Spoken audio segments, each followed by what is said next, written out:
Mr. Zane, ilang taon ka nang naghahanap ng pamilya mo? Ngayon ay ikalawang kasal ng nanay mo? Sigurado ka bang papasok ka ng ganyan? Mahigit 20 taon na akong hindi siya nakita. Karapat-dapat bang kilalanin ang nanay na ito? Kailangan ko siyang subukan. Kung pumasa siya sa pagsubok, lahat ng ito ay natural na mapupunta sa kanya. Ang iyong bagong nobya sa araw ng kasal, pinapag-utos pa rin, hindi masama, sapat na masunurin. Maaaring wala siyang dote, pero wala rin siyang anak.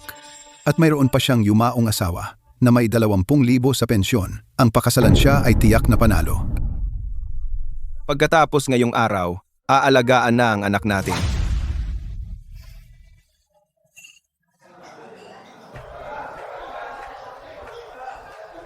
Hindi ba siya ang nobya ngayon? Bakit nagtatrabaho pa siya? Tingnan! Ang pulubi ay nandito para sa kasal.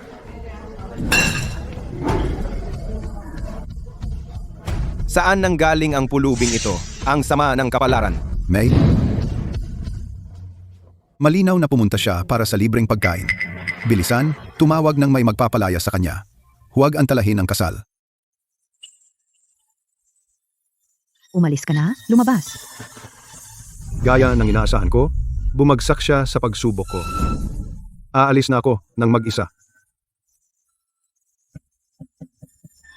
Saan ka pupunta? Bakit hindi ka nalang kumain dito? Hindi ako pumunta para kumain. Kung gayon, Nandito ako para makita ka, nanay.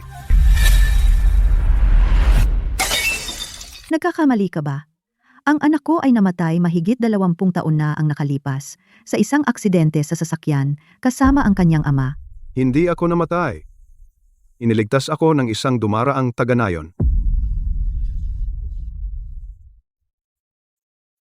Sa wakas ay nakakuha ka ng libreng katulong at ngayon biglang may stepson? Tatay, ano ang gagawin natin ngayon? Itong lalaki, hindi siya gagastos ng pera natin, di ba? Ang iyong mga mata, ang iyong mukha. Kamukha mo talaga siya. Tigilan mo na. Sinasabi mong anak mo siya, patunayan mo, hindi ka basta-basta makakapasok sa salita lang. Tita, itong lalaki ay halatang manloloko. Huwag kang maniwala. Mayroon ka bang patunay? Ito ang marka ko sa kapanganakan. Tama. Ito ay eksaktong kapareho ng sa anak ko. Ikaw talaga ang aking Chase. Huwag mong kalimutan na napangasawa ka sa aming pamilya. Kung maglakas loob kang angkinin ang batang Zane na ito, Huwag mong asahan na mabait pa ako sa iyo. Tingnan mo yang mukhang gusgusin. Parang construction worker lang. Walang pera, walang kinabukasan. Hindi siya maaasahan ng tatay ko para sa sustento sa pagtanda. Baka gastusin pa niya ang pera ng pamilya natin. Tama iyan, tita. Mahigit 20 taon na kayong hindi nagkita. Walang tunay na ugnayan. Huwag mo na lang siyang angkinin. Kung ako ang pipiliin mo, gagawin ko ang lahat para bigyan ka ng marangyang buhay. Ngunit kung pakikinggan mo sila at ako'y iiwanan. Sige, tapos na ang ugnayan nating mag-ina. umalis ka na.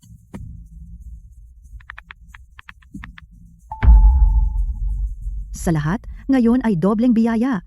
Ang aking tunay na anak, si Chase Zane, sa wakas ay natagpuan na. Itong baliw na babae.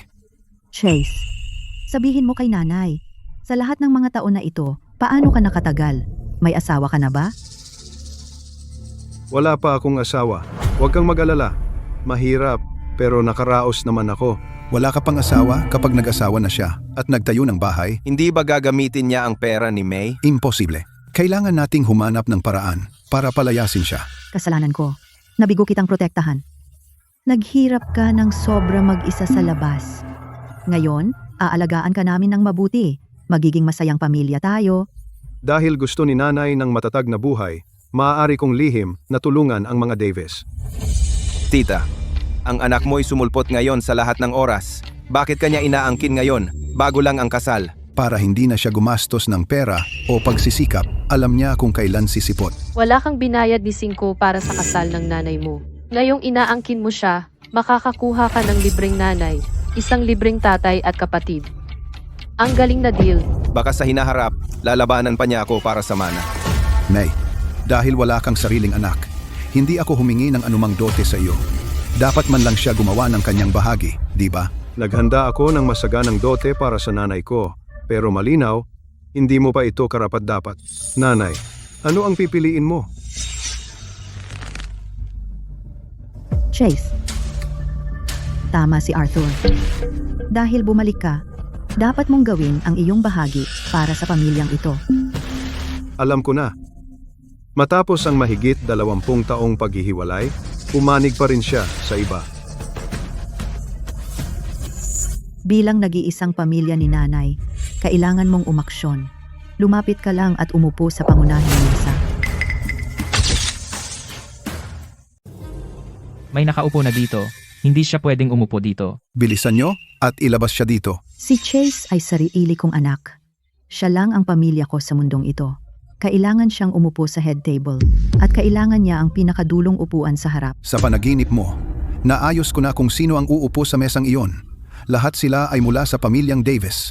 Imposibleng umupo siya dito. Ayusin mo ulit ang pagkakaupo. Dito dapat umupo ang anak ko.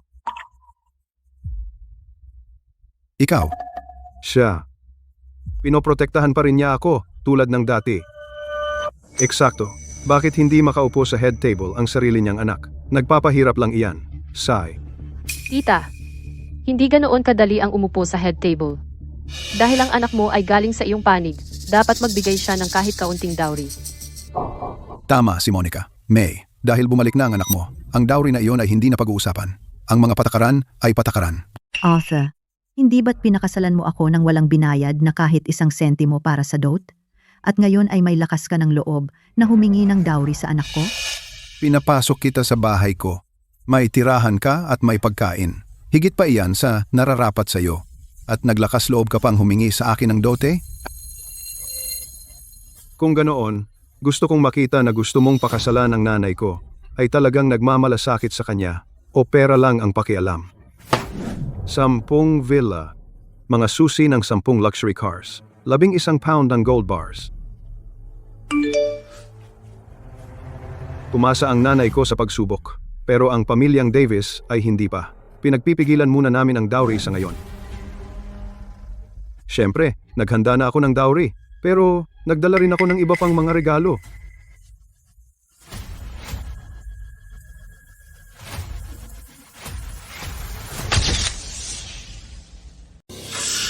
Yan na, manipis na parang papel. Malamang 20 lang ang laman. Manipis, pero sa loob ay ang Dragon Card na nagkakahalaga ng 10 milyon. Tita, ang anak mo ay napakasipag. Kung hindi ka makapagbigay ng dote, sabihin mo na lang. Nagpapanggap ka dito gamit ang mumurahing pulang sobre. Sino ang niloloko mo? Akala ko nga wala ka ng pera. Kahit ang sobre ay napakapangit. Mukhang may pinalamunin siyang tambay. Isang mahirap na kamag-anak. Anong ibig mong sabihin?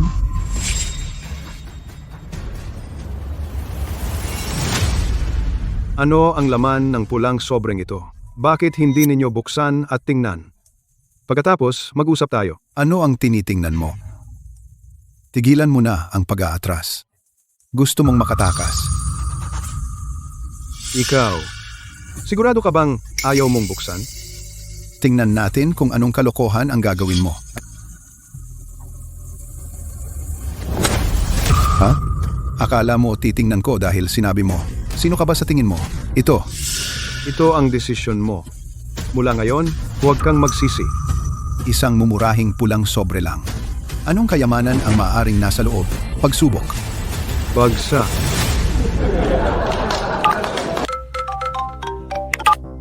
Alisin na ang bigay kasal.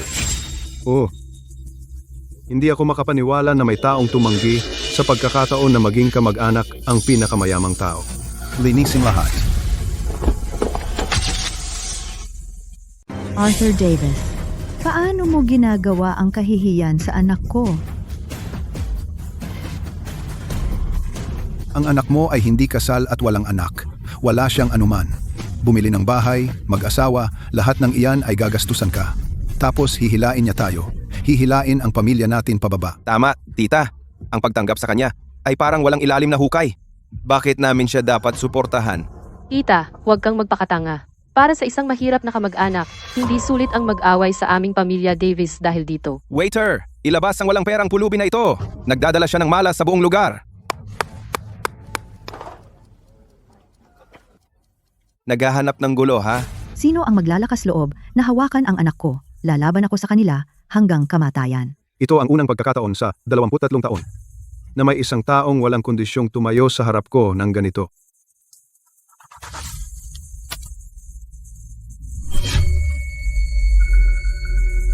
Ito ba ay black card?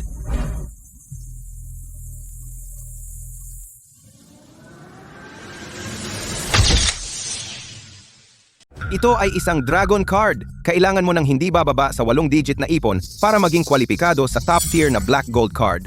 Sa buong lungsod ng Arcadia, halos walang mayroon niyon. Construction worker lang siya. Paano siya magkakaroon ng ganitong card? Baka siya ay isang nakatagong big shot. Chase, ano ang tungkol sa card na ito? Hindi pa hiwalay si Mommy kay Arthur. Kung ipapakita ko ang aking pagkakakilanlan ngayon, baka gamitin iyon ng pamilya Davis laban sa atin. Iyan ay magdudulot lang ng gulo. Ako. Ano pa kaya iyon? Malamang nakakuha siya ng pekeng card. Construction worker lang siya, puno ng putik at wala man lang disenteng damit. Swerte na kung may 2,000 siya. Paano iyon magiging totoo? Pero mukhang totoong card ito. Nakita mo? Pumutok, nasira, peke? Magiging ganito ba kahina ang totoong black gold card? Mukhang peke nga. Isang 10 milyong pisong custom black gold card na nasira sa 2. Nagtataka ako, kapag nalaman mong itinapon mo lang ang 10 milyon, ano ang magiging reaksyon mo? Tita, dapat turuan mo ng asal ang anak mo. Nagpapakabongga kahit walang pera, hindi ba siya nahihiya? Sandali, Teka lang. Ang core ng card ay ginto. Ito ay totoong dragon card. Dahil sa mura at kaawa-awang itsura niya. Imposibleng totoo yang ginto. Totoo yan. Ang galing mong magpeke. Pinagmukha itong totoo. Muntik mo na akong lokohin. Kung sasabihin mong peke, peke nga siguro. Gayunpaman, ganap mong sinira ang sarili mong tsansa na yumaman. Sa wakas, inamin mo na ha? Ano pang hinihintay mo? Alisin niyo na siya rito. Tigil, huwag mong hawakan ang anak ko. Niloloko niya ang mga tao sa kasal ko. At pinoprotektahan mo pa rin siya? Umalis ka sa daan. Huwag kang humarang. Nanay, tumabi ka. Malinaw na, ginagawa mong mahirap ang mga bagay para sa anak ko. Pakawalan mo ako. Edi, mahirapan tayo ha? Kung hindi mo susukuan itong walang pera mong anak ngayon, magdidiborsyo tayo. Ano ang pipiliin niya? Dahil hindi matanggap ng pamilya Davis ang anak ko, magdiborsyo na tayo. Anak, huwag kang mag-alala. Sa pagkakataong ito, hindi ka iiwan ni Mommy. Tatay, pigilan mo siya. Sa wakas, nakahanap tayo ng napakagandang libreng katulong. tama. Kung aalis siya, sino ang mag-aalaga sa apo mo? Pigilan ang ano? Hindi siya mabubuhay kung wala ako. May, tumingin ka sa salamin at tingnan mo kung gaano ka nakatanda. Isang matandang balo na katulad mo. Sino pa ba ang gugustuhin ka maliban sa akin? Kung wala ako, wala ka. Tumahimik ka. Tigilan mo na ang pag-arte. Bibigyan kita ng isang huling pagkakataon. Manatili ka sa akin at mabuhay ng maayos o sumama ka sa iyong pobreng anak para magutom. Tita, bilang isang matandang balo, ang iyong reputasyon ay sira na. Kung hiwalayan mo ang tatay ko. Natatakot ako sa bayan na ito. Hindi ka na muling makakataas ng ulo. Akala ko itinuturing ninyo akong pamilya. Pero ngayon nakikita ko, bulag pala ako. Baka dapat ko nang ibunyag ang aking tunay na pagkatao para makapaghiwalay si nanay nang walang alalahanin. Nanay, May sasabihin ako. Pakiusap, lahat ng panauhin, maging saksi kayo. Mula ngayon, puputulin ko na ang lahat ng ugnayan kay Arthur at sa pamilya Davis. Kanselado na ang kasal. ang nanay ko sa wakas ay nakatakas sa bangungot na iyon. Bilang kanyang anak, kailangan kong ipakita ang aking suporta. Ang dote na iyan, hindi. Ang mga regalo sa diborsyo. Dalhin ninyo lahat. Sa lalong madaling panahon. Pare, magbilang. 10 villa, Susi ng 10 mamahaling kotse, 10 unlimited na black cards, 11 libra ng purong ginto.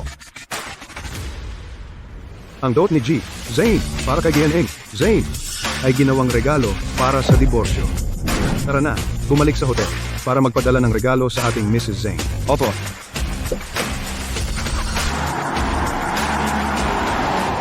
Pangalawang kasal na, at pinatigil niya, to nang ganun-ganun lang. Itong babae sa ating county, malamang hindi na siya makakapagpakita ng mukha.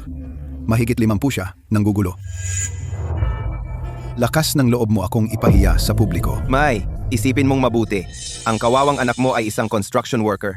Kalimutan mo na ang pag-alaga sa'yo sa pagtanda. Sapat na yung hindi kanya ginagawang katulong. Hindi mo kailangang mag-alala sa buhay namin. Basta't nandito ako. Ang nanay ko ay mag-enjoy lang sa buhay. Kung ano ang gusto niya, makukuha niya. Hindi na siya magdurusa kahit kailan. Hindi na kailangang yumukod kanino man. Isang kaawa-awang tao gaya mo lakas pa ng loob mong magyabang. Nagpapakitang tao lang. Kung ano ang gusto niya, ha? Akala mo ikaw ang pinakamayamang tao, Mr. Zane?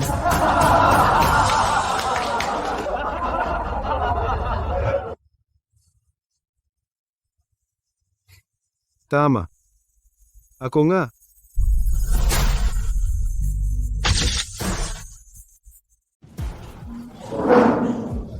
Zane Group.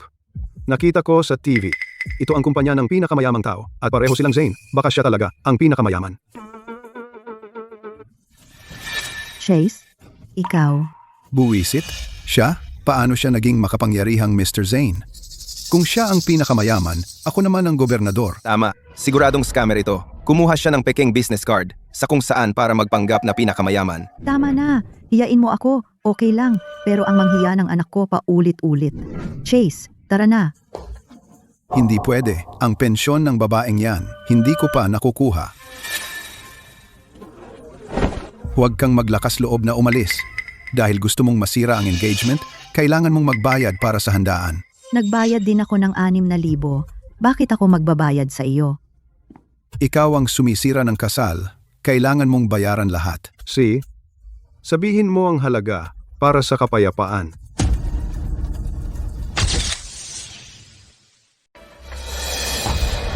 Ang diretsyo ng lalaking ito.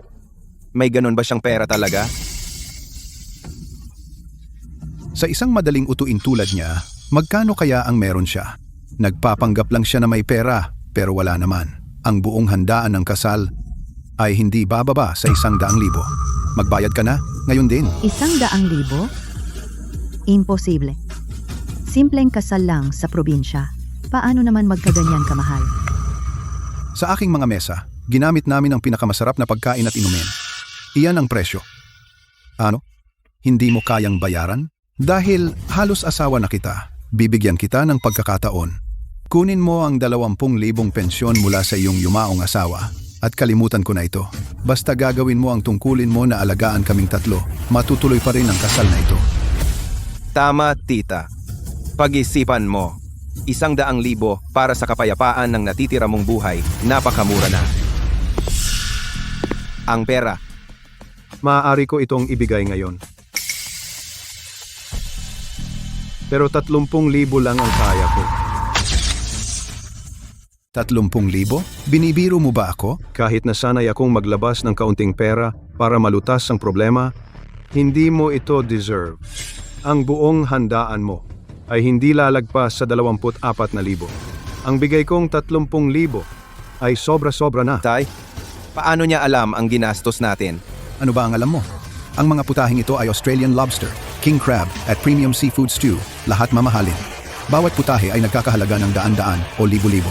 At itong lafite, 10,000 ang isang bote. 100,000 ay kulang pa. Tama. Wala kang kwentang tao. Anong alam mo sa masarap na pagkain? Siguradong hindi mo pa yan narinig.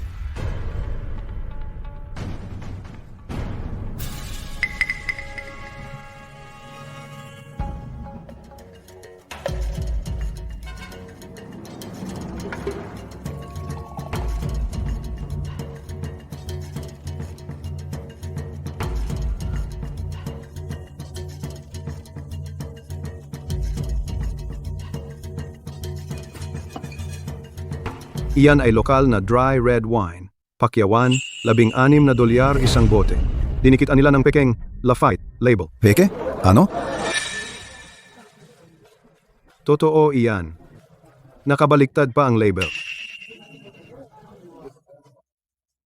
Ikaw, anong kalokohan yan? Ang hipon ay maluwag, hindi malutong. Hindi ito Australian lobster. Ito ay locally farmed crawfish. Wala pang 20 piso, isang serving. Ang laman nga ay maluwag. Hindi naman chewy. At sa iba pa? Gusto mo bang ituloy ko? Paano nangyari ito? Paano niya alam ang lahat? Buisit, ang buong kasal ay isang malaking peke. At humihingi sila ng 100,000? Chase, paano mo malalaman kung ano ang totoo at ano ang peke? Marami na akong nakain.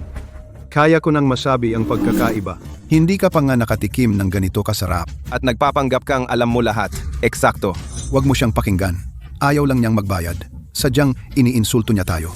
Ang anak ko ay hindi magsisinungaling tungkol sa kahit sino. Kayo ang nagbebenta ng murang bagay na parang totoo. At gusto niyo pang mabayaran? Nanay, salamat sa sobrang tiwala mo sa akin. Dahil sigurado kayong nag-iimbento ako, hayaang beripikahin ng pulis kung totoo o peke ang mga pagkain at inumin na ito. At suriin kung paano kinakalkula ang quote na iyon. Hindi naman malaking bagay. Hindi na kailangan tumawag ng pulis.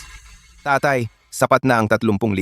Ubos na ang pensyon ng dating asawa niya. Tungkol sa natitirang 10,000, malamang mahihirapan siyang mag-ipon yan. Ayaw naming gumawa ng malaking eksena. Sige, 30,000 na lang.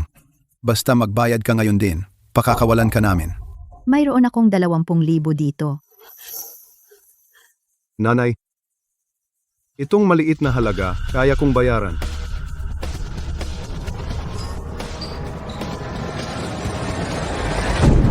Tulungan mo akong mag-transfer ng pera. 30,000. Ilipat ito sa account ni Arthur. Oh, G-Zane. Gagawin ko ito agad. Pagkatapos ng maraming taon kasama si G. Zane, nahawakan ko na ang mga proyekto na nagkakahalaga ng daan-daang milyon. Matagal na rin akong hindi nakahawak ng isang transaksyong ganito kaliit para kay G. Zane. Bilisan mo. Naghihintay sila ng ating mga regalo sa diborsyo. Tapos na ba ang tawag mo? Ano? Walang magpapahiram sa iyo ng pera? Tingnan ninyo, lahat.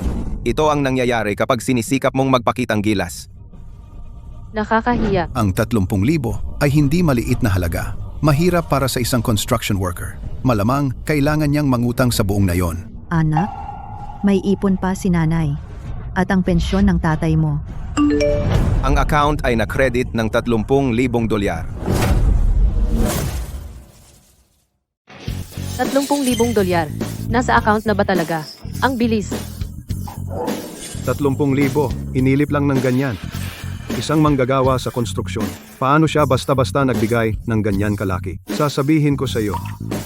Huwag mong sukatin ang aking kakayahan sa pamamagitan ng iyong kaawa-awang pamantayan. Ngayon, kayo ng nanay ko ay pantay na. Huwag kalimutan ang diborsyo sa bureau bukas. Nanay, tara na. Kanina sumisigaw ka, tinatawag silang mahirap. Ngayong nagbayad na sila, bigla kang tumahimik. Kung hindi mo kaya, huwag magkunwaring mayaman. Bakit ka nagpanggap na may handaan sa kasal? Ibinalik mo ang aking pulang sobre. Matagal na akong nasa lalawigan na ito sa loob ng maraming taon at walang sino man ang nang-insulto sa akin. Puwang! Bukas, sisiguraduhin ko na kayo ng iyong walang kwentang anak ay magbabayad para dito.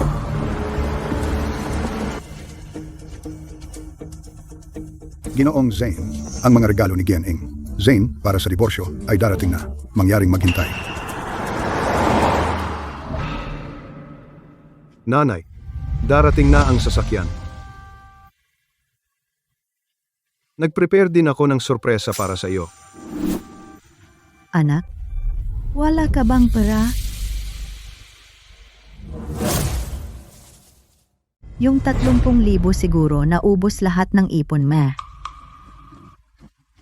Kasalanan ko lahat dahil nagtiwala ako sa maling tao.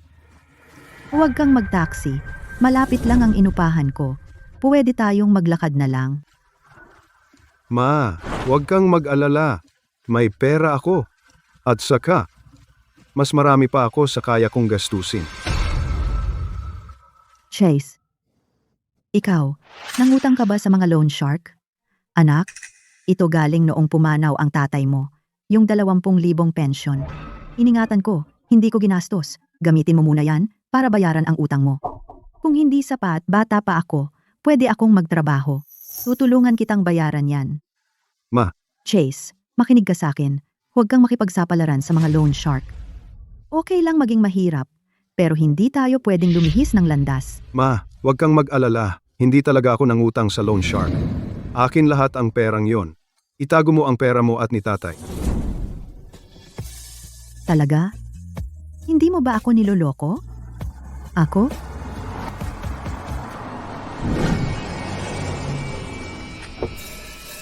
Wow, ang sosyal ng kotse. Hindi pa ako nakakita ng ganitong kotse sa buhay ko.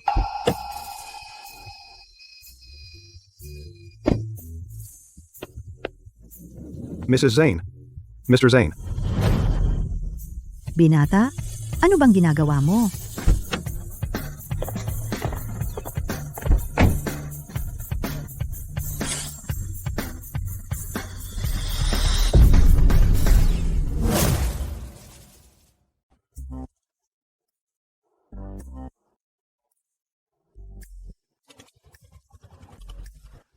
Nanay, ito ang lahat ng regalo sa diborsyo na binili ko para sa iyo.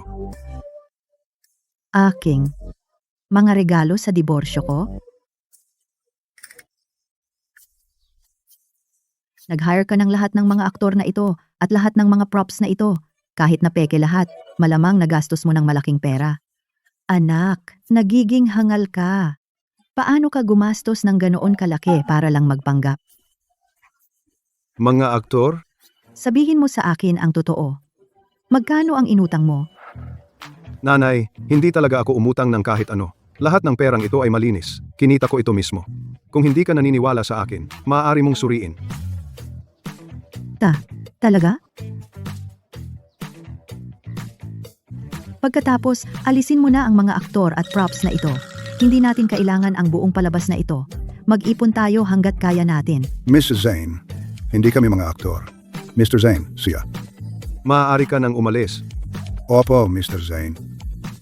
Tara na.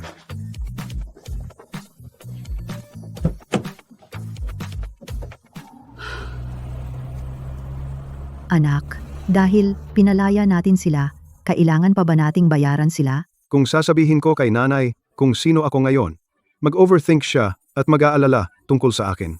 Mas mabuting maghintay hanggang bukas. Pagkatapos niyang hiwalayan si Arthur. Pagkatapos, sa harap ng pamilya Davis, ibibigay ko ang mga regalong ito kay nanay. Hayaan silang makita para sa kanilang sarili kung sino ang kanilang na-offend.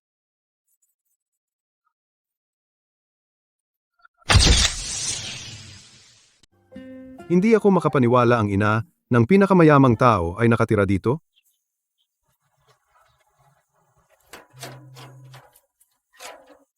Nanay, dito ka nakatira sa lahat ng mga taon na ito? Medyo maliit ito. Pagkatapos kong magdiborsyo bukas, maghanap ako ng mas malaking lugar na uupahan. Nanay, kapag hiwalay ka na, bibilhan kita ng malaking bahay sa downtown. Sinusubukan ulit akong pasayahin ng batang ito. Hindi ko gusto ang matataas na gusali sa lungsod. Huwag mong sayangin ang pera mo sa mga bagay na iyan. Eddie, magtatayo ako ng resort para sa iyo? Naku, anak, ikaw, lalo kang nagiging katawa-tawa.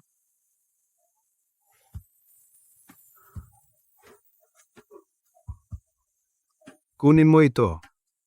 Pagkatapos mong makipaghiwalay kay Arthur, pindutin ang buton na ito, siguraduhing tapos na ang lahat ng papeles bago mo ito pindutin. Ano ito? Malalaman mo pagdating ng panahon. Ang remote control na ito ay naglalaman ng karamihan ng kayamanan ni Mr. Zane. Ibinigay niya ito kay Mrs. Zane ng walang pag-aatubili. Ito ba ang paraan ng pinakamayamang tao upang ipakita ang kanyang debosyon? Tatandaan ko iyan. Pumasok ka. Nanay, ikaw muna ang pumasok. May gagawin ako. See ya.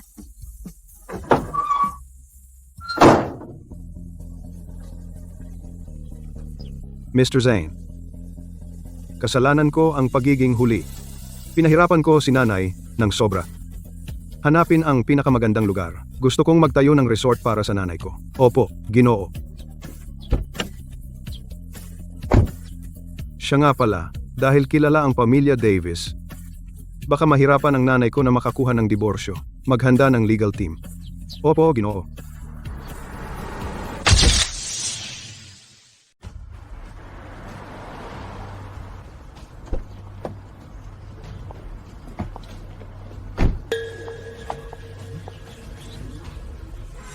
Ang ganda talaga ng BMW na iyan.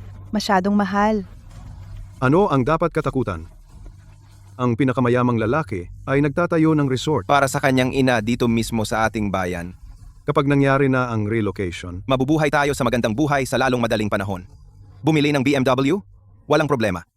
Ang bobo na balo na iyon ay iginiit na sumama sa kanyang anak na walang pera at tumalikod laban sa akin. Hintayin mo lang kapag naghiganti ako sa kanya. Pero tatay, malapit na akong manganak anumang araw ngayon.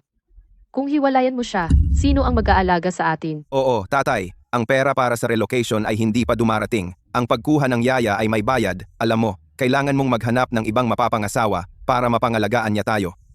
Akala mo ba lahat ay kasing tanga ng babaeng iyon na handang pakasalan ako ng walang bigay kaya?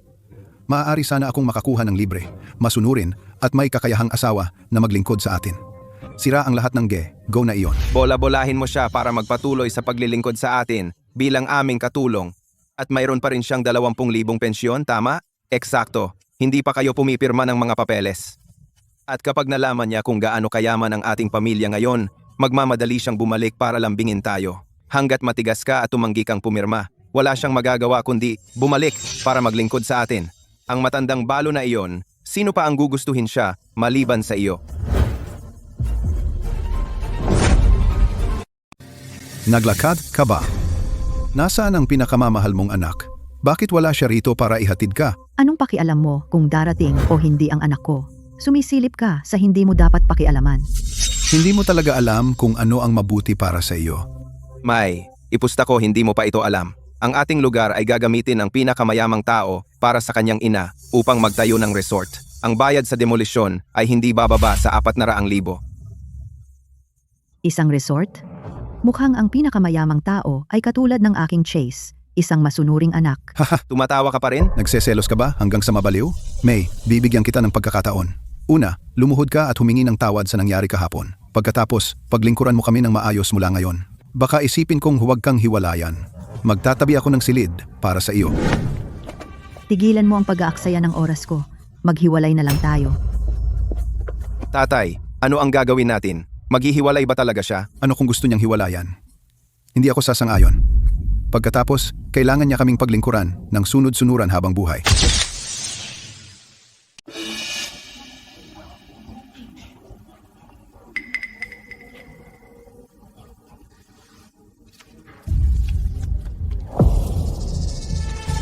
Narito ang ID ko. Gusto ko sanang mag-file ng diborsiyo, pakiusap. Kailangan ko rin ang ID ng asawa. Wala ako nito. Nandito ka para sa diborsiyo. Anong problema mo? Pumunta kang walang ID mo. Ilabas mo lang. Huwag mong sayangin ang oras ng lahat. Di walang diborsyo. Ano na namang problema mo? Sinasabi ko sa'yo, hanggat hindi ako pumipirma, hindi ka makakakuha ng diborsiyo mula sa akin. Ang pensyon mula sa mga dating asawa mong patay na ay magiging akin din. Bilisan mo.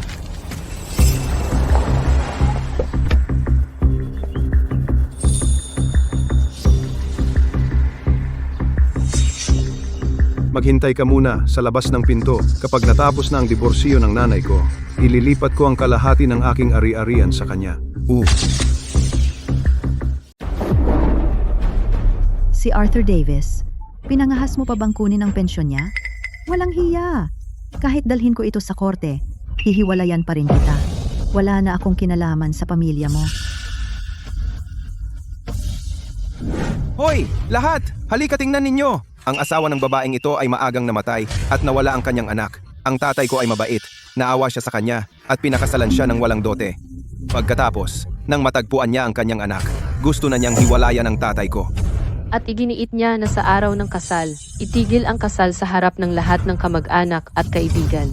Pinahiya niya ang buong pamilya namin sa harap ng mga kababayan namin. Kasalanan yon. Ititigil ang kasal sa araw ng kasal? Napakawalang puso. Tumpak! Sila ay mabait na tumanggap sa kanya at kagat niya ang kamay na nagpakain sa kanya. Ikaw ang palaging nagpapahiya sa akin at sa anak ko. Huwag kayong makinig sa kanila. Hindi iyon ang totoo. Niloko pa nila ang anak ko ng 30,000. At ngayon, gusto nilang makuha ang pensyon ng dating asawa ko. Diyos ko, iiwan mo na lang ba ako ng ganito? Tatay, Tatay, dahan-dahan lang. sobrang sama naman. Binubuli niya ang mga matitinong tao. Napakawalang puso. Nararapat lang sa kanya na maging matandang balo. Ang anak niya ay malamang ganoon din. Matanda na siya at nagkakagulo pa dahil sa ikalawang kasal? Hihiwalay sa susunod na araw pagkatapos ng kasal. Kaya pala nagkakagulo ang lalaki.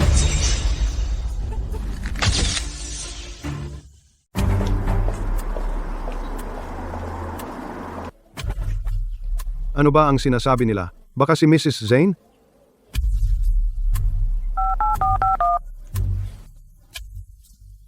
Ginang, sa iyong edad, ang pangalawang kasal ay mahirap.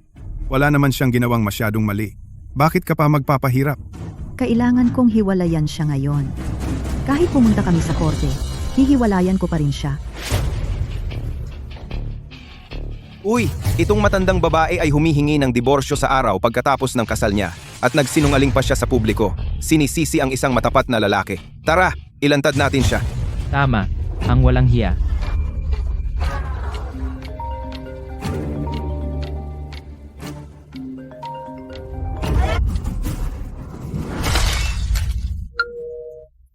Ang numerong iyong tinawagan ay wala sa serbisyo. Naku, may nangyari kay Mrs. Zane. Kung mawalan ng kahit isang buhok ang nanay ko, sino man ang nangapi sa kanya hindi makakatakas ng madali. Tara na, pasok.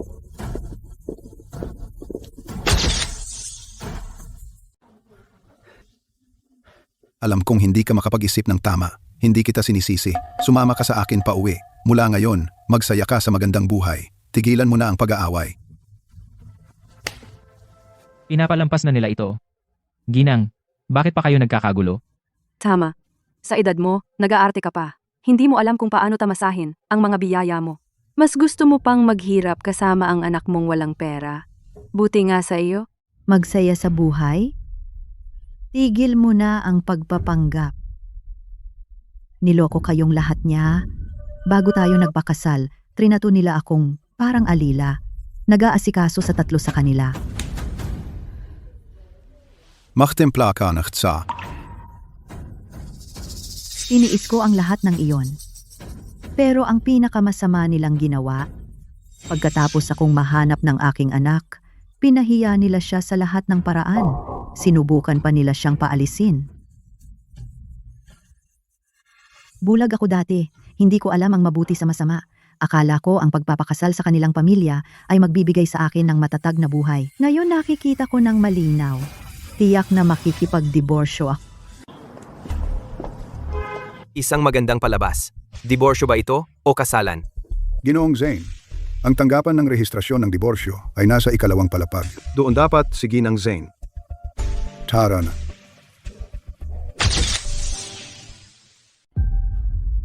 Kung ganoon, hindi nakakapagtaka na gusto niyang makipaghiwalay. Tama. Sila ang lumampas. Pok-pok, hinahanap mo iyan. Umuwi ka sa akin. Tuturuan kita ng leksyon ngayon. Bitawan mo ako! Bitawan mo ako! Pakawalan mo ako! Hoy, anong ginagawa mo? Bakit mo siya sinasaktan? Hindi nakakapagtaka na gusto kanyang iwan. Hoy, pare, kumalma ka. Tigilan niyo ang away. Lumayo ka. Asawa ko siya. Hindi pa kami hiwalay. Ito ay usaping pampamilya. Pakialam mo kung ano. Eksakto, ang tatay ko ay may karapatan disiplinahin ang sarili niyang asawa.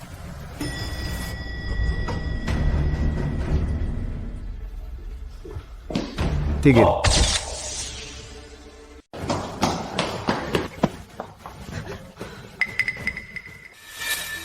Sino ka ba?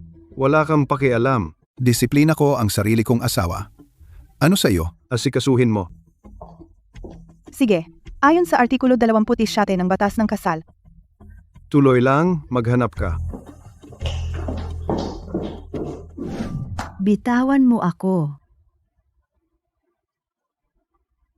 Ginoo, pag-usapan natin ito ng mahinahon. Hindi kailangan ng karahasan. Bitawan mo ang babae ngayon din. Wala kang pakialam dito. Ang pinakamayamang tao ay malilipat na ang lugar namin. Makakakuha kami ng 400,000 na kompensasyon sa lalong madaling panahon. Mayaman na kami. Maraming paraan para sirain ka. Kung alam mo kung ano ang maganda, umalis ka na. Isang grupo kayo at wala sa inyo ang marunong sa lugar ninyo. Maglakas loob kayong makialam sa negosyo ko? Ma'am, tigilan mo na. Mayaman sila. Hindi naman masama ang pakasalan siya. Tiisin mo na lang. Ang mga taong ganyan, sinubukan pa nilang nakawin ang pensyon ng yumaong asawa ko. Kahit makuha nila ang kompensasyon, hindi nila ako bibigyan ng kahit isang sentimo. Bakit ko tatanggapin? Anong ibig mong sabihin na yumaong asawa? Nag-asawa ka sa Davis, kaya ang perang iyon ay sa amin. Eksakto. Binigyan kita ng bahay na matitirhan at sobra pa iyon sa nararapat sa iyo. At gusto mo pa ang pera ko sa kompensasyon, managinip ka na lang.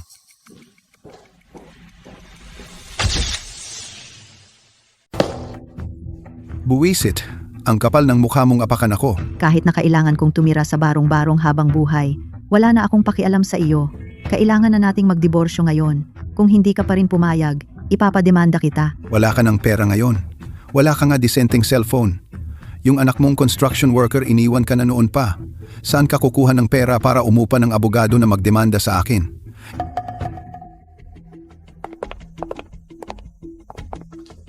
Nanay, Hindi ako iiwan ng anak ko. Hinding-hindi. Tulad ko na hindi ko rin siya iiwan.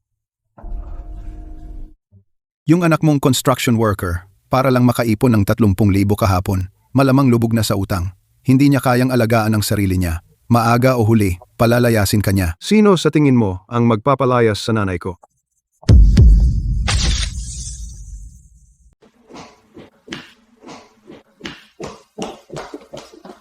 Nanay, nasaktan ka ba nila? Ayos lang ako. Pero bakit hindi ka pumunta sa obra? Bakit ganyan ang suot mo? Nanay, siya yung anak ng ma'am na ito, na obrero? Hindi naman siya mukhang ganoon. Eksakto. Sa kanyang aura, kumpara sa mga lalaking iyon, mas mukha siyang mayaman. Tigilan mo na ang pagpapanggap. Umupa siya ng suit sa photo studio at ngayon, akala niya malaki na siya. Nanay, binigyan kita ng remote. Bakit hindi mo pinindot? Hindi pa kami nagdiborsiyo. Kasalanan ko ang maling paghusga at hinayaan kong dayain nila ang pera mo. Ngayon, pinupuntirya na nila ang pera ng tatay mo. Paumanhin sa iyo.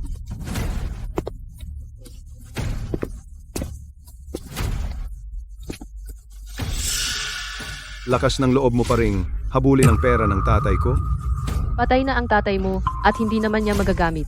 Ang perang iyan ay para sa atin, ang mga buhay. Kalimutan mo na, hindi mo ako kayang diborsiyuhin. Ang 20,000 ay dapat na maging pag-aari ng mag-asawa. Mag-ayos ka na lang at maging katulong namin habang buhay. Mukhang nakalimutan mo na ang babala ko at lakas pa ng loob mo gumawa ng gulo sa nanay ko? Magsimula na tayo. Turuan mo sila ng leksyong hindi nila makakalimutan. Opo, Gino. Talagang todo ka para magpahanga, bata. Nagpapanggap ka lang. Umupa ka pa ng mga artista. Chase, Nanay, huwag kang mag-alala. Hindi ako tumatanggap ng kahit ano na hindi ako sigurado. Arthur, Howard, Monica. Ginamit ninyo ang pananakot at pamimilit para biktimahin ang aking kliyente ng 30,000. Iyan ay pandaraya, kasama sa ebidensya ang mga record ng bank transfer, kontrata ng pagbili ng sasakyan, at mga recorded phone calls sa inyong tatlo. At saka, Arthur, Howard, Monica. Paulit-ulit ninyong tinatarget at sinisigawan ang aming kliyente. Hinila ninyo rin siya ng pisikal. Ito ay pananakit. Howard, Monica, paulit-ulit ninyo siyang ininsulto sa publiko. Lumalabag ito sa kanyang karapatan sa reputasyon. Lahat ng ito ay lumalabag sa batas. Kasama sa ebidensya ang CCTV footage at medical records. may karapatan kaming ipagtanggol ang aming kliyente at isasakdal namin kayong tatlo. Gawa-gawa mo lang yan. Ikaw, kayo ang nagpapanggap na abogado. Labag sa batas yan. Mr. Davis, ito ang lisensya ko bilang abogado. Maaari mong i-verify ang numero. Ang mga taong nasa likuran ko ay mga lisensyadong abogado mula sa aming kumpanya. Diyos ko, Apex Law Firm. Iyan ang nangungunang law firm sa bansa. Ang kanilang mga abogado ay laging panalo. Kaya niya palang bilhin ang top firm para ipagtanggol siya. Hindi nga, nakuha niya talaga ang Apex Law Firm. Talaga bang malaking tao siya? Malaking tao? Oo, sige na. Siya ay isang construction worker lang. Ang mga ito, hindi ba sila inupahan lang ng pera? Sino ang gusto nilang takutin? Isang konsultasyon lang sa firm na iyon, nagsisimula sa 10,000 Gumastos ng pera para umupa ng maraming tao para sa demanda? Magkano kaya iyon? Magkano ba? Sasabihin ko sa iyo, ang bahay ko ay kinukuha ng pinakamayamang tao. Ang bayad ay hindi bababa sa 400,000 dolyar. dapat ay ang lupa na ginagawa mo ang resort para kay Mrs. Zane. Tama lang, sa lugar ng mga Davis. Pila sa araw na magsisimula ang konstruksyon, kailangan kong pumunta doon ng personal. Pumunta kayo at maging abogado ko. Bibigyan ko kayo ng 200,000 dolyar. Malayong mas malaki iyan kaysa sa inaalok ng construction worker na iyon. Tatay, bakit mo binibigay ang ganoon kalaki? Iyon ang sinasabi ko. Hindi mo ba sinabi na bibili ka sa akin ng bahay? Tahimik. May natitira pang 200,000 dolyar, di ba? Huwag kang masyadong mayabang. Ingatan mo ang iyong dila. Tigilan mo ang laro ng salita. Ano ang desisyon mo? Mr. Davis, sa aming trabaho, ang pagbabago ng desisyon sa kalagitnaan ay malaking bawal. Maghanap na lang kayo ng iba. Nagloloko ka ba? Ang kaso ng diborsyo ni Mr. Zane, ang down payment pa lang ay 2,000,000 dolyar. Sino ang gugustuhin ang 200,000 dolyar mo? Ang walang utang na loob. Paalalahanan ko kayong tatlo. Sa lahat ng inyong mga krimen na pinagsama-sama, sinasabi ng batas na lahat kayo ay mapupunta sa bilangguan. Tatay, ano ang gagawin ko? Ayokong makulong. Buntis ako. Sa anak ng mga Davis. Hindi ako pwedeng makulong. Kailangan mong gawin ang isang bagay. Kaya kahit kayong mga tao na gumawa ng lahat ng masasamang bagay na ito, natatakot din sa kulungan. Buti nga sa inyo. Ano ang gusto mo? Ano ang kailangan para pakawalan mo kami? Iwalayan mo lang ang nanay ko. Kung hindi, wala akong problema na dagdagan ang taya. Tatay, sumang-ayon ka na lang sa kanila, tatay. 20,000 dolyar lang naman. Laktawan ko na lang ang bag. Makikipaghiwalay ako. Ngayon na. 8. Hiwalay na kami ng nanay mo. Maaari mo na ba kaming pakawalan? Ang natitira ay nasa iyo na. Bagamat hindi kayo makukulong, kailangan pa rin ninyong bayaran ang kliyente ko. Kabilang ang pinsala sa emosyonal na pagkabalisa, pinsala sa reputasyon, pati na rin ang pagbabalik ng perang nadaya at isang multa. Sa kabuuan, 100,000 dolyar. 100,000 dolyar?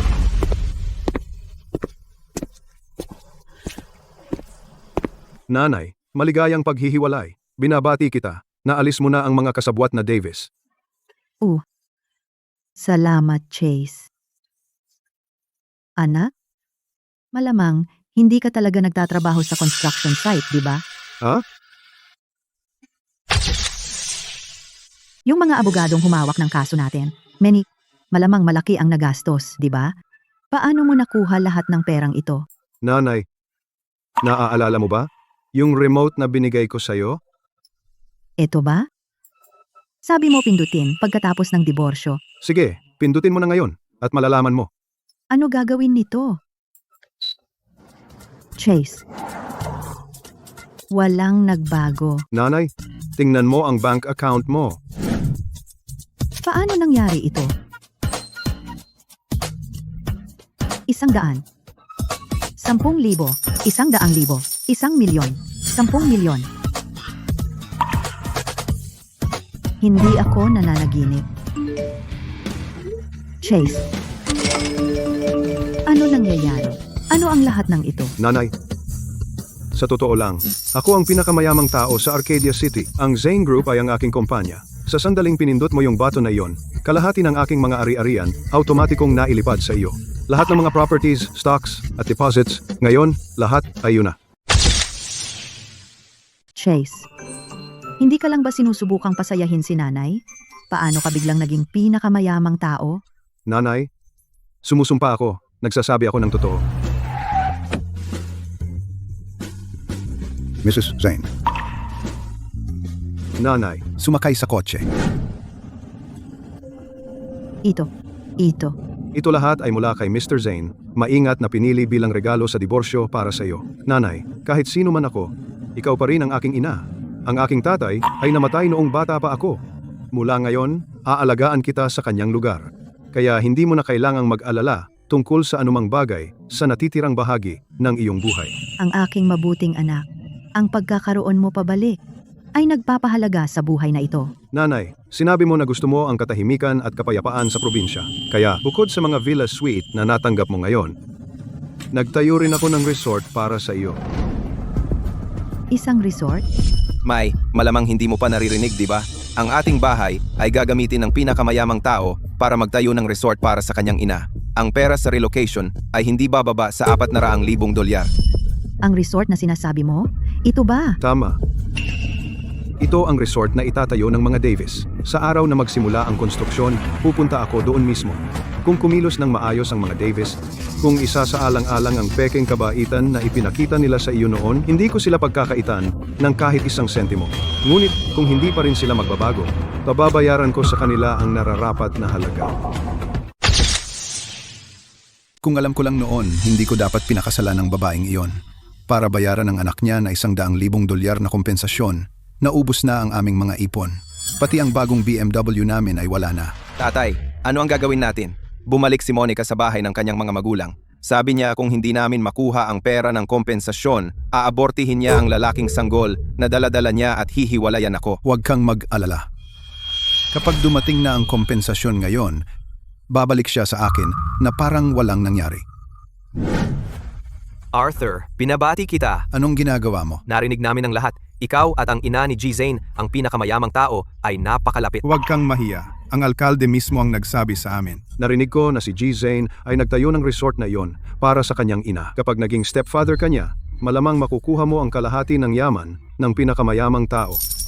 Arthur, kapag nasa tuktok ka ng mundo, huwag mo kaming kalimutan. G. Davis, umasenso ka na. Kailangan mo kaming tulungan. Sige, walang problema. Tatay, sa wakas ay bumabalik na ang magandang kapalaran. Hindi natin pwedeng hayaan ang lalaking si Chase na makawala. Kapag naging stepfather ako ng pinakamayamang tao, ang una kong gagawin ay iparamdam kay May at sa anak niya ang pagbabayad. Dumating na si G. Zane at ang kanyang ina.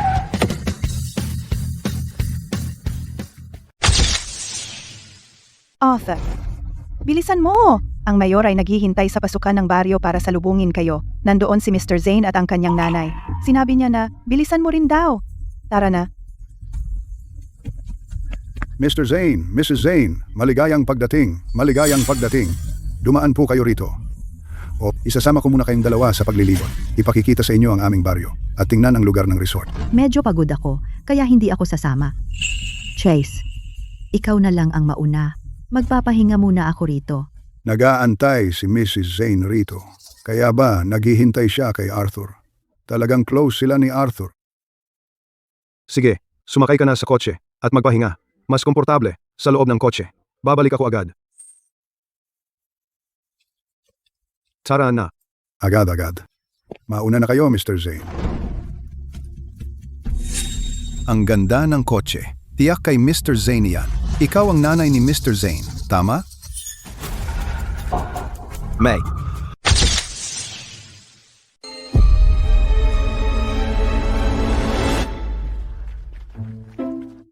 So ikaw ang nanay ni Mr. Zane? Ang elegante mo? Sa cute niyang itsura, anong elegance ang meron siya? hindi siya nanay ni Mr. Zane, kundi ang dating asawa ng tatay ko. Siya at ang anak niyang construction worker ay nagtulungan para manloko ng pamilya namin ng $100,000. Hindi ka taga rito sa aming nayon. Anong ginagawa mo rito? Huwag mong sabihin na narinig mo ang nanay ng pinakamayamang tao, si Mrs. Zane, ay nagkagusto sa akin at pumunta ka rito dahil lang doon? Sino ang nagsabing may nagkagusto sa iyo? Ano? Hindi mo matanggap? Diborsyado na kita? At makakahanap pa ako ng ganito kagandang asawa? Magiging stepfather ako ng pinakamayamang tao simula ngayon. Ikaw at ang cute mong anak maaga o huli ay luluhod at hihingi ng tawad sa akin. Tama iyan. Ang utang ninyo ng anak mo sa amin, kolektahin namin ng may interes hanggang sa huling sentimo. Anong klaseng daydream ang nasa isip ninyong dalawa? Walang bulag na magkakagusto sa iyo. Ano ang alam mo, matandang bruha? Sinabi ng aming alkalde. Si Mrs. Zane ay may malalim na damdamin para kay Mr. Davis. Tigilan mo ang pagiging bitter. Ikaw at ang cute mong anak ay pareho, laging umaasa sa iba. Nagpapayaman. Umalis ka rito. Huwag mong dumihan ang magara nilang sasakyan. Paano mo nalaman na hindi akin ang sasakyan na ito? Ano pa? Ang sasakyan na ito ay halatang hindi mura, siguradong pag-aari ng pinakamayamang tao. Ikaw na taga-ibang lugar, tigilan mo na ang pagiging istorbo. Alis, alis, alis.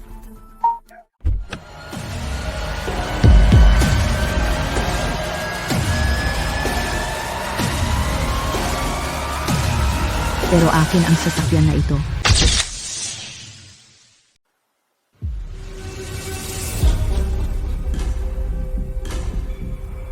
Imposible iyan. Isa ka lang may bahay na nakatutok sa kalan. Paano mo na-afford ang ganyang kotse? Naiintindihan ko. Ang kotse na ito ay binili gamit ang $100,000 na dinaya mo sa amin. Ikaw at ang anak mo ay nandaya ng pera namin. At nagpapakatapang ka pa? Mr. Davis. Pero ang kotseng ito, Ay isang extended Cullinan Navigator. Nagkakahalaga ito ng mahigit $4 milyong. $4 milyong? Mas malaki pa iyan sa kompensasyon namin sa demolisyon. Kaya ang $100,000 nila ay hindi sapat para mabili ang makina nito. Ang $100,000 ninyo ay utos ng korte na kompensasyon para sa anak ko. Kung hindi kayo masaya, mag-apela kayo. Nagkaroon ka lang ng swerte sa pera. Huwag kang mayabang. Kapag naging stepfather ako ng pinakamayamang tao, babagsakin kita at ang anak mo. Pagluluhaan kitang lumuhod. Sa panaginip mo, wala siyang pakialam sa iyo. Mas mabuting paalisin mo na itong babae? Paano kung masira ang pagkakasundo ng tatay ko sa nanay ng pinakamayaman? Wala kang makukuhang kahit isang sentimo sa kompensasyon ng resort. Tumigil ka sa daldal at umalis ka na. Ito pala ang estilo ng baryo ninyo. Mukhang ang resort ng anak ko ay kailangan kong itayo sa ibang lugar. Hindi ba ang nagtatayo ng resort sa baryo natin ay ang pinakamayamang tao? Paano siya naging anak mo? Tama. Dahil ang pinakamayamang tao na sinasabi ninyo ay anak ko.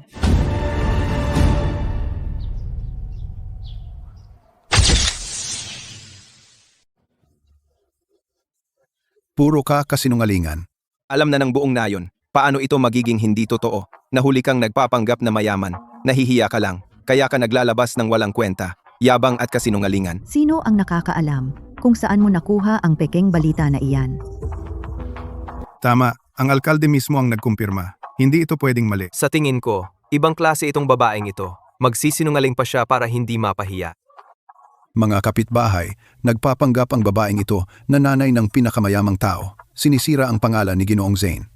Sige, turuan natin siya ng leksyon. Tara na, lahat. Siraan natin ang kotse niyang pangit. Arthur, baliw ka ba? Pero ang kotse na ito ay $800,000 ang halaga. Sinasabi na niyang nanay siya ng pinakamayamang lalaki. Baka pinahiram lang ang kotse para magpanggap siyang mayaman. Kung may mangyaring masama, siya ang sisisihin. Tama, sirain ninyo ang lahat. Kung may mangyari, ako at ang tatay ko ang mananagot. Tigil. Pinipigilan mo ako. Lumayo ka sa daan ko.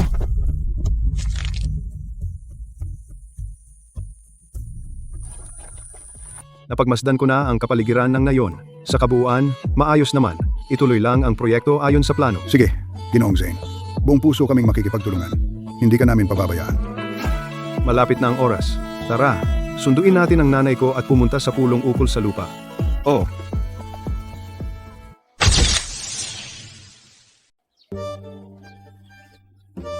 Mr. Zane, nagpadala na ako ng tao sa entrance ng baryo para bigyan si Mrs. Zane ng tamang pagtanggap. Pumunta muna tayo sa pulong tungkol sa pagkuha ng lupa at umupo lang at maghintay. See ya. Binabalaan kita sa huling pagkakataon. Kung sisirain mo talaga ang kotse na ito ngayon, siguradong hindi mo kakayanin ang resulta. Pagkatapos ng lahat, matigas pa rin? Gusto mo pa rin kaming takutin sa dating kwento? Tay, wag mo nang sayangin ang iyong hininga sa kanya. Nagpapanggap lang siya para magmukhang maganda. Lahat, sige, sirain nyo na. Kung bumagsak ang langit, ako si Arthur, ang sasalo.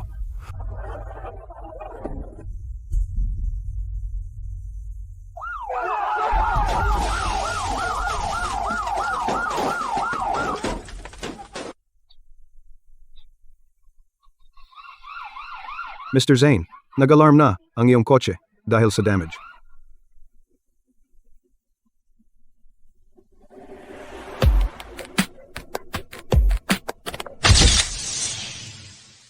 Alarm ng pinsala. Anong nangyayari? G. Zane, pakiusap, huminahon ka. Tatawag kami at susuriin ito.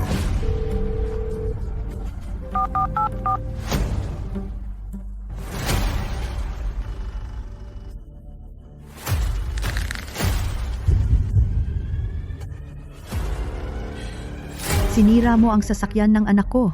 Pagsisisihan mo ito. Pero kung hindi pa rin sila natututo, pagbabayarin ko sila. Pagsisisi? Sinira ko nga ang sasakyan niya. Anong gagawin mo? Sayang wala ang anak mo. Kung nandito siya, sisiraan ko rin siya.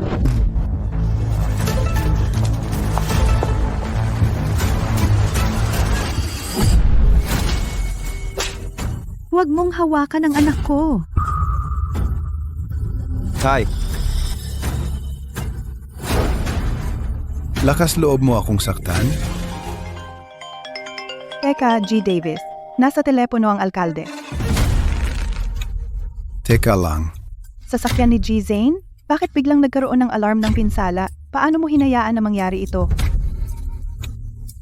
Sasakyan ni G. Zane? Wala akong nakita. bulag ka ba? Iisa lang ang marangyang sasakyan sa pasukan ng baryo, ang kay G. Zane. Puntahan at tingnan mo na ngayon. Mukhang nasira natin ang sasakyan ni G. Zane. Ano? Dahil ito ang sasakyan ng anak niya, ang anak ba niya ay si G. Zane? Imposible. Nakita ko mismo ang anak niya. Imposibleng siya si Mr. Zane. Eksakto. Oo, itong babae sinadya tayong lokohin. Ninakaw niya ang susi ng kotse ng pinakamayamang tao. At pumunta siya rito para magpanggap. Hindi ako ganoon kasama. Uulitin ko, ang kotse na ito ay pag-aari ng anak ko.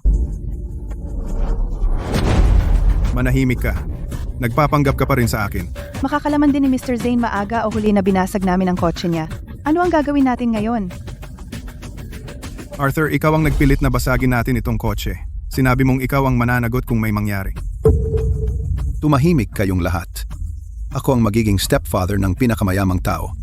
E ano kung basagin natin ang isa sa mga kotse niya? Pagdating ng panahon, isang salita ko lang at maaayos na lahat ito. Itong babaeng ito, nakita lang tayong nagbasag ng kotse.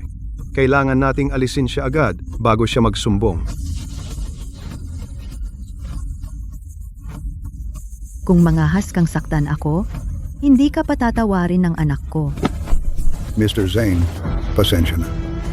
Walang problema. Dahil may pumunta na para mag-verify, tumungo muna tayo sa pulong tungkol sa lupa.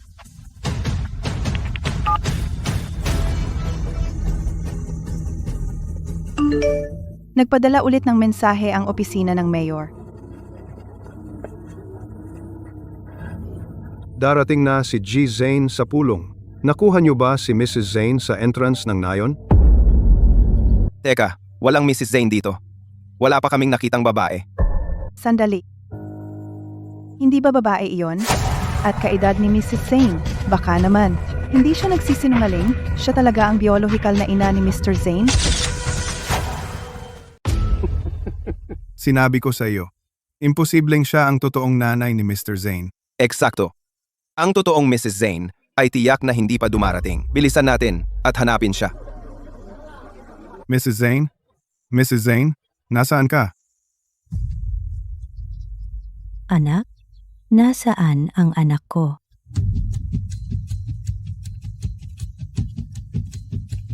Saan nanggaling ang babaeng ito? Hindi siya taga sa atin.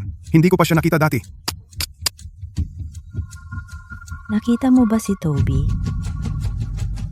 Ang pinakamayamang tao? Baka siya si Mrs. Zane? Ano ang kaugnayan mo sa pinakamayamang tao? Siya ang anak ko. Si Toby ang anak ko. Ito, ang totoong nanay ng pinakamayamang tao? Teka, may demensya siya? Arthur, mahirap yata. Kailangan ko talagang maghintay sa babaeng tulad niya araw-araw ngayon? Tatay, para sa ating hinaharap na yaman at kaluwalhatian, tiisin mo na lang.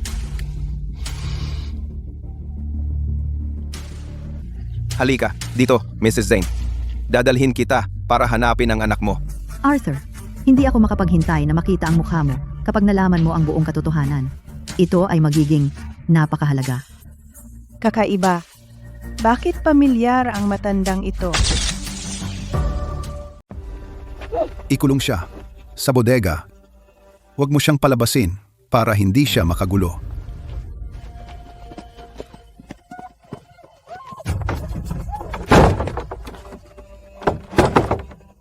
Maupo kayo, GNG. Zane. Huwag mo akong hawakan. Sino kayo? Mga masasama? Tatay, gang, Zane. Sino yan? Ang asawa ko. Anong ginagawa mo dito? Na-miss kita. Nasaan si Toby? Para sa mga resources at demolition compensation ng pinakamayamang tao, kukunin ko na lang. Mahirap kumita ng pera, parang kumakain ng tae. Ang maging stepfather ng pinakamayaman ay hindi madali. Talagang todo na si Arthur. Imposible. Hindi ako pwedeng umupo lang at walang gawin. Hindi alam kung kailan darating si Chase.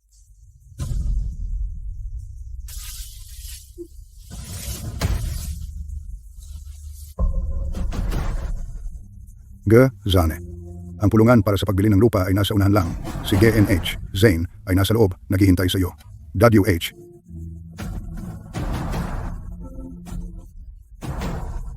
Bakit wala pa ang pinakamayaman? Ay naku, Mr. Zane, naiwan ko ang kontrata ng pagkuha ng lupa sa opisina ko. Pasensya na talaga. Kayo dalawa, kunin nyo. Pumasok na kayo sa venue. Babalik din kami. Anak, nasaan ka? Ano na naman ang gagawin ng babaeng iyon? Tingnan natin.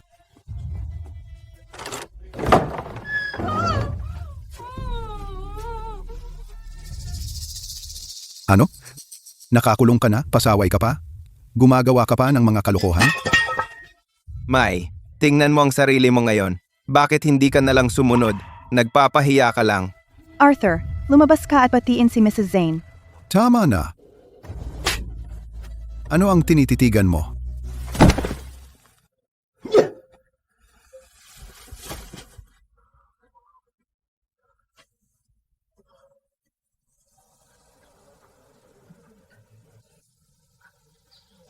Mr. Zane. Ginoong Zane, sa wakas nandito ka na. Matagal na kaming naghihintay sa iyo. Magandang araw, Ginoo. Uy, lahat? Nakita nyo ba ang nanay ko? Ginoong Zane, huwag kang mag-alala. Inaalagaan lang namin ang iyong ina. Hindi siya si Ginang Zane. Nagkamali ka ng tao. Arthur, bilis! Nandito na si Ginoong Zane. Sige, salubungin mo siya ngayon. Sa wakas, nandito na. Manatili ka lang o hindi mo na makikita ang anak mo.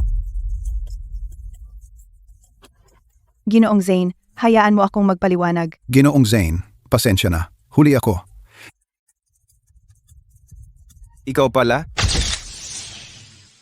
Bakit ikaw? Anong ginagawa mo? Ito si Mr. Zane. Arthur, sabi ni Mr. Zane, hindi talaga siya ang nanay niya. Ano ang gagawin natin? Siyempre, hindi siya ang nanay niya dahil hindi naman siya si Mr. Zane. Tama iyan. Anong Mr. Zane? Siya lang ang anak ng dating asawa ng tatay ko.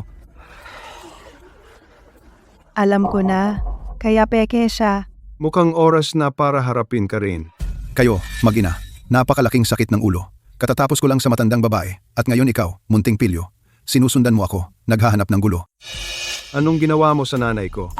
Nasaan siya? Balisa ka na ha? Nandaya ka sa amin ng $100,000. Isoli mo sa amin bawat sentimo. Pagkatapos, sasabihin ko sa iyo kung nasaan siya. Tanga, paano mo nagawang gamitin si Mrs. Zane para guluhin si Mr. Zane? Parang gusto mong mamatay. Kunin. Kunin ang. Tulungan mo akong pigilan siya, ngayon na. Siguradong gagantihan ka ni Mr. Zane mamaya. Umalis kayo lahat. Sinasabi ko sa'yo, umatras ka. Kung hindi, magsisisi ka. Kayo mga peke, ano ba ang magagawa nyo sa amin? Tama iyan. Siya ang magiging stepfather ni Mr. Zane. Maging matalino ka at lumabas. Walang hiya. Nakakapangahas ka pa ring guluhin ang nanay ko? May tao sa loob.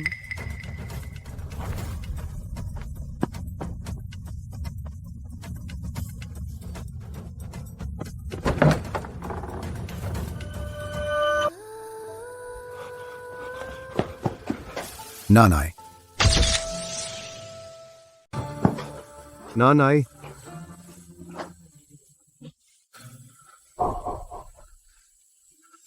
Tumawag ng ambulansya. Bilisan mo.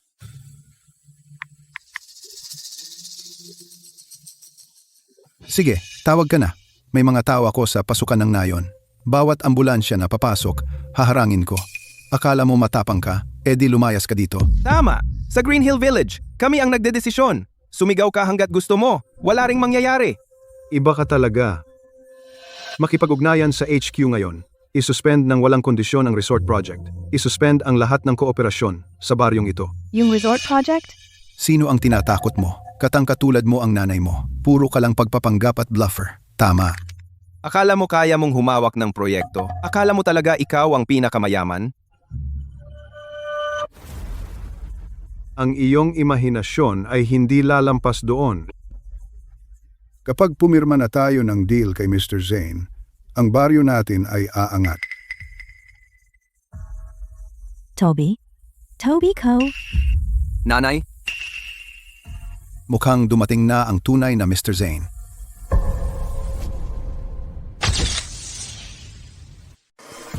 Kapag napirmahan na natin ang proyektong ito kasama si Ginoong Zane, ang aming nayon ay malapit ng yumaman. Toby? Toby ko? nanay, Mukhang nandito na ang totoong Ginoong Zane. Ginoong Zane. Toby? Toby? Toby ko. Nanay, bakit ka nandito mag-isa? So ikaw pala si Ginoong Zane. Ano bang iniisip mo? Toby ang pangalan niya. Nagtatrabaho siya sa Konseho ng Bayan bilang bagong hire na opisyal ng bayan. May Alzheimer ang nanay ko. Lagi lang siya sa bahay at hindi lumalabas. Ngayon, nakatakas siya. Pasensya na sa lahat ng ito. Anong nangyayari dito? Kung hindi siya ang nanay ni Ginoong Zane, sino siya? Bakit kayo lahat mukhang balisa? O, saka, nasaan sina Ginoong Zane at Ginang Zane? Hindi ba sila nauna pumasok? Yung dalawang nasa loob? Maaari bang sila ay... Ginoong Zane? Zane, anong nangyari kay GNN? Zane, paano siya nasugatan ng ganito? Hindi mo dapat ako tinatanong yan. Dapat mong tanungin ang mga tao sa inyong nayon. Imposible. Hindi pwedeng. Paano ka naging Mr. Zane? Construction worker ka lang. Paano ka naging pinakamayamang tao? Ano ba talagang nangyari? Sabihin mo na. Ito ay si Arthur at ang kanyang anak ang namuno sa riot. Desidido siyang habulin si Gang, Zane, at inudyok niya kaming sirain ang kotse ni Mr. Zane at ikinulong si Gang, Zane sa kamalig at sinaktan siya. Mr. Zane, pasensya na. Kasalanan naming lahat. Pakiusap, maging mapagbigay at patawarin mo kami. Bigyan mo ng isa pang pagkakataon ang aming nayon. Huwag mo munang tapusin ang kooperasyon. Pagkakataon, noong ang inyong mga taga-nayon ay nanakot sa akin kanina, pinaiwan ko na sa aking mga tauhan na itigil ang lahat ng proyekto ng kooperasyon sa inyong nayon. Nawala ang mga proyektong nagkakahalaga ng $10 milyong. Alkalde, Mr. Zane, nagkamali ako. Alam kong nagkamali ako. Pakibalik ang mga proyekto. Hindi ko kaya nang wala ang perang ito. Mr. Zane, pasensya na. Kami ay bulag. Pakiusap, maging maluwag kayo sa amin. Tumawag agad ng pulis. Hindi. Pakiusap, huwag tumawag ng pulis. Ayaw kong makulong. Di pwedeng tumawag ng pulis. Makukulong tayo dahil dito. Di pwedeng tumawag ng pulis. Binalaan kita. Magbabayad ka. Mr. Zane, sila yung dalawang yun ang nagdudulot ng gulo sa buong oras. Binalaan ko silang huwag manggulo. Sina Arthur at ang kanyang anak ang nagpilit na asarin ka. Hindi namin kayo pinilit na gawin yon. Noong sinisira namin ang sasakyan, kayo ang unang pumasok. Ngayon gusto ninyo kaming sisihin? Wala kang pagkakataon. Gusto mo kaming mag-ama ang magsalita ng kasalanan. Tama ba? Puro ka kasinungalingan.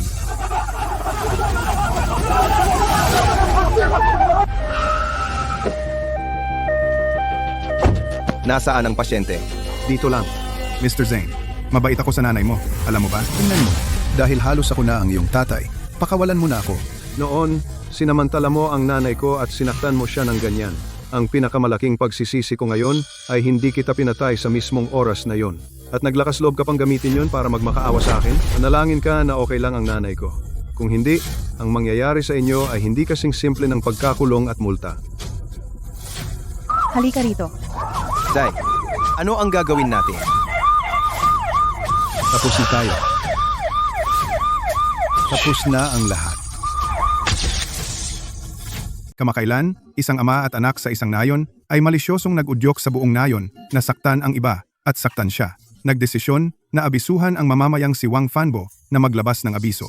Dahil sa paggawa ng maraming krimen, pagkatapos ng paglilitis, hinatulan sila ng korte ng panahong pagkabilanggo ayon sa batas. Lahat ng sangkot ay nakatanggap ng legal na parusa.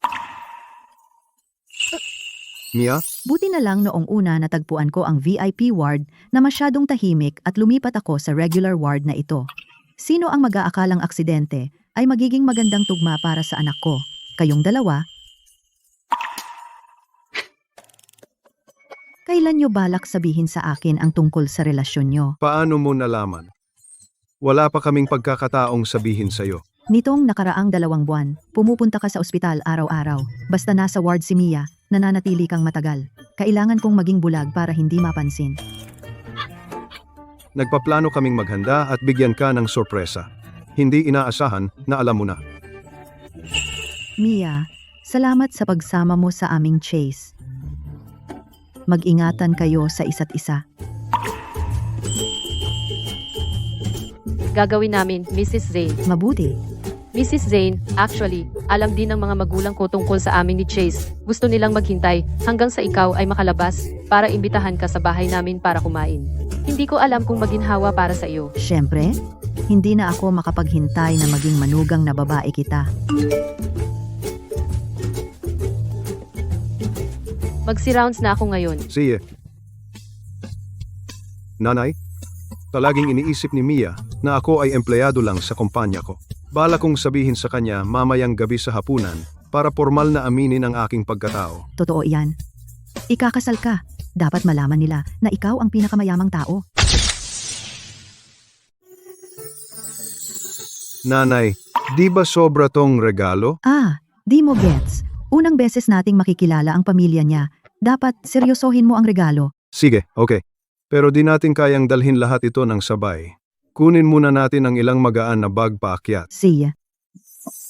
Kumuha ka pa ng iba. Papuntahin mo sila para kunin ang natitira. Sandali. Teka, sandali. Gumamit ka ng bag para dalhin lahat. Malaki at matibay yan. Ang liit-liit ng 2 mong bag. Hindi kasya ang marami.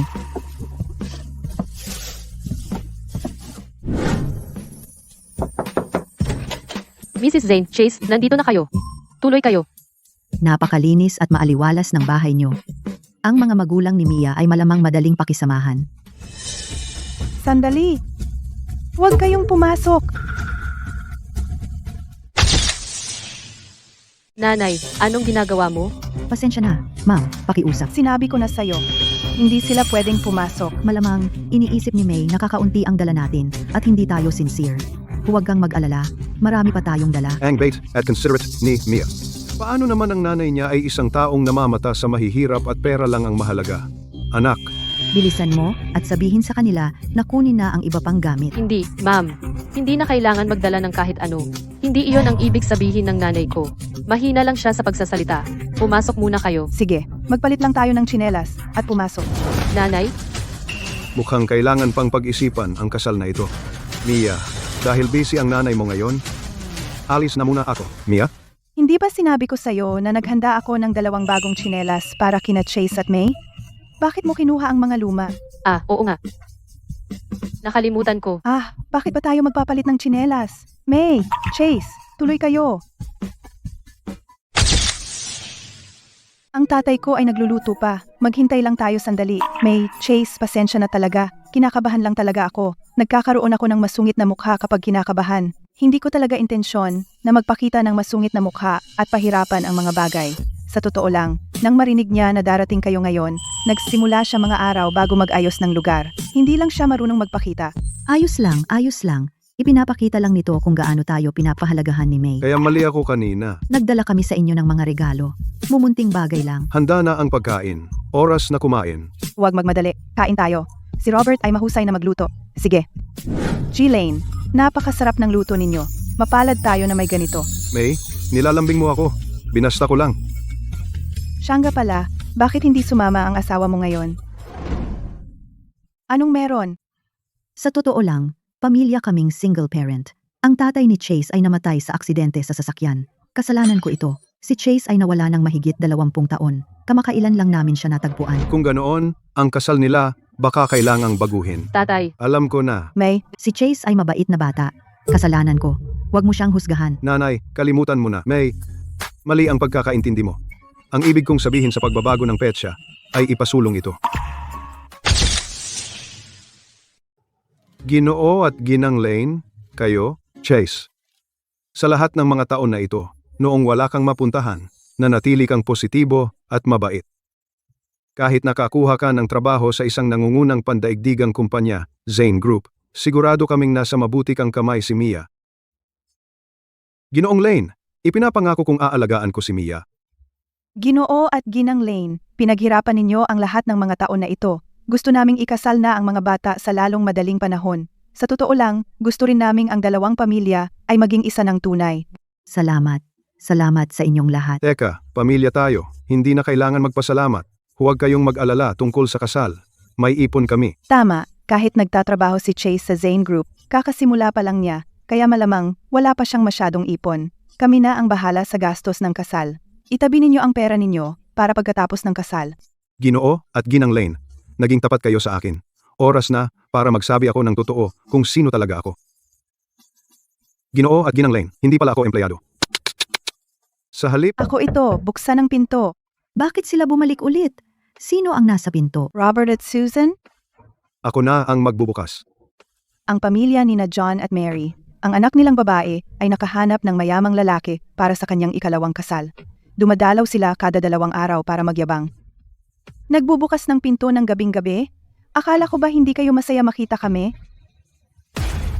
May mga bisita kami. anong ginagawa mo dito? Monica, kilala mo ba ang pinsan ko? Siyempre kilala ko siya. Itong matandang babae ay ang stepmother ng ex-husband ko. Sinira niya ang ex-husband ko. At sinira ang buong pamilya niya. Sabihin mo sa anak mong babae na respetuhin si May. Makinig ka, Robert. Bakit ka pa mag-aasawa sa pamilyang ito? Hindi mo ba naisip na bulok ito? Sa tingin ko, kayo ang bulok. Eksakto. Hindi kayo welcome dito. Umalis na kayo. Para sa 2 itong tagalabas, gagawin mo kaming kalaban? Sa mukhang ganyan, sa ganyang pamilya ka lang makakapag-asawa. Eksakto! Kahit na si Monica natin ay nasa ikalawang kasal, pinakasalan niya ang assistant ng pinakamayamang tao. Kumikita siya ng 100,000 kada taon. Hintayin natin siyang mag-park at umakyat, at saka niyo makikita. Hindi ba si Assistant Taylor? Ay nasa baba tumutulong sa atin maghanda ng mga regalo para kay Mia? Paano siya magiging fiancé? Hintayin nyo lang. Dapat asawa ko iyon.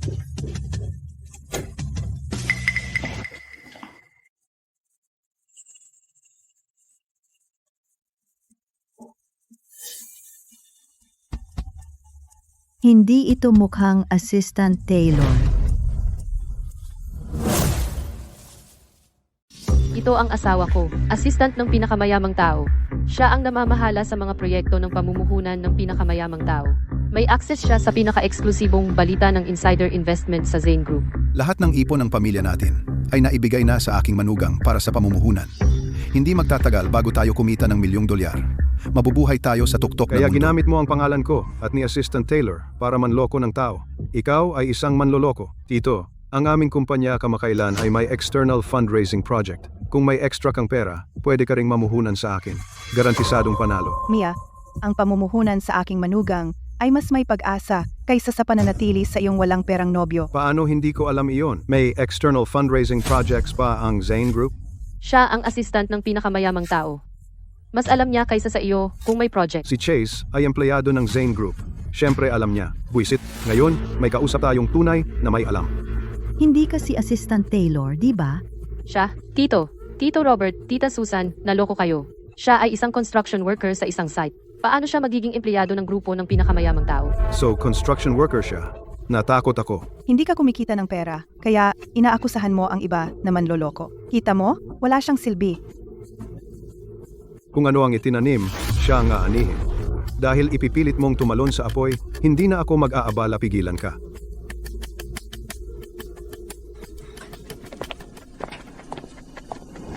May gumagamit ng iyong pagkakakilanlan sa pangalan ng Zane Group para manloko ng tao para sa pera. Siyasatin mo. Ano ba yan? Bakit hindi na lang magpanggap ang manloloko na si Mr. Zane? Sa halip, nagpapanggap silang assistant na katulad ko? At may mga tao talagang naniniwala. Kailangan nating tumawag ng pulis ngayon. Tito Robert at Tita Susan, huwag kayong maniwala sa kalokohan ng lalaking ito. Kung gusto ninyong yumaman, pwedeng kayo mamuhunan sa amin. Tama na, nagtitiwala kami kay Chase. Hindi kami mamumuhunan. Sumuko ka na lang. Anak, tama kami tungkol sa iyo. Ang liit ng pag-iisip. Deserve mong manatiling dukha magpakailanman. Dumating siya para mag-propose na may dalang dalawang murang plastic bag. At handa kayong tanggapin agad. Nakakahiya. Hindi man lang kasing galing ng regalo ng asawa ko sa inyo. Kahit magbigay kayo ng ginto at jade, hindi namin iyon gugustuhin. Umalis na kayo dito. Ang walang utang na loob ninyo. Mga basura lang ang makukuha ninyo. Mga luxury items lahat ito. Nanay, ang mga taong tulad nila, paano sila makakabili ng mga ito? Tiyak na peke lang mula sa palengke. Ano ang ginagawa mo? Ito ay mga regalo mula kay Tita at Chase. Kung durugin mo itong jade sa ilalim ng paa mo, kahit ibenta ninyo lahat ng ari-arian, hindi ninyo iyon kayang bayaran. Mga peke lang, kayang-kaya kong sirain ang lahat, $1,000 lang iyon. Malapit na kaming maging milyonaryo. Kaya naming iyon. Tama ba, mahal? Tama yan. Sige, tapakan mo. Marami akong pera. Sige.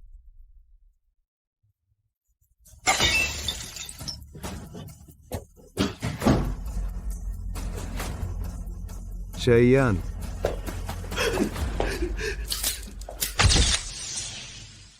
Anong ginagawa mo?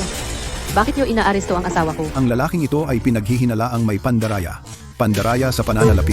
Malaki ang halagang nasasangkot. Matibay ang ebidensya. Inaaresto namin siya ayon sa batas ngayon. Imposible.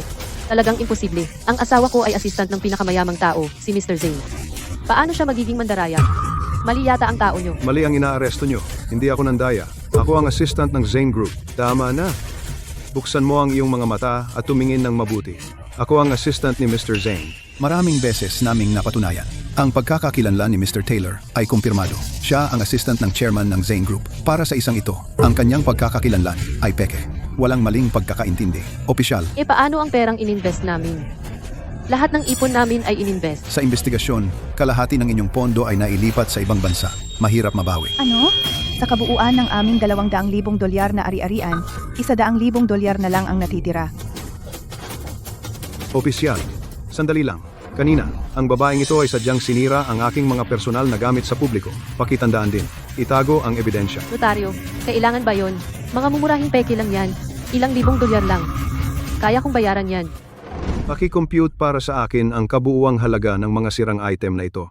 Chase, ito ang assistant ng pinakamayamang tao. Paano mo siya mauutusan? Ayos lang. Huwag kang kabahan. Assistant ko naman siya. Sinasabi mong ikaw ang pinakamayamang tao? Hindi nga. Paano nangyari iyon? Kani-kanina lang, Monica, sinadyang sirain ang mga koleksyon ng jade at ang mga katugmang high-end na custom na regalo. Pagkatapos idagdag, umabot ito ng $6 na milyong. 6 na milyon. Mr. Zane, magiging magkaugnay na tayo. Ang pamilya ay hindi nagtatalo ng ganyan. Hiyabe, halata iyon? Binalaan na kita noon pa man. Robert, Susan, pakiusap, magsalita kayo. Hindi kayo pwedeng tumayo lang at panoorin kaming mabigo. Paano namin ito mababayaran? Hindi kita matutulungan. Ikaw ang paulit-ulit na gudyok kay May noong una. Dapat kang magmakaawa sa kanila. Anong klaseng kapatid ka? Hindi kita hahayaang makatakas dito. Bakit napakaswerte ni Mia? Paano niya nakuha ang pinakamayamang tao? Hindi patas. Ang lakas ng loob mong magdulot ng gulo sa harapan ko, lahat kayo, bumalik sa himpilan. Dalhin ang iba pang mga regalo. May, pamilya lang kaming normal. Natatakot ako na ang pag-aasawa natin ay higit sa antas natin. Hindi, kami ang nag-aasawa ng mas mataas. Ang pamilya mo ay mabait at matapat. Taos-puso kaming nais na maging kamag-anak ninyo.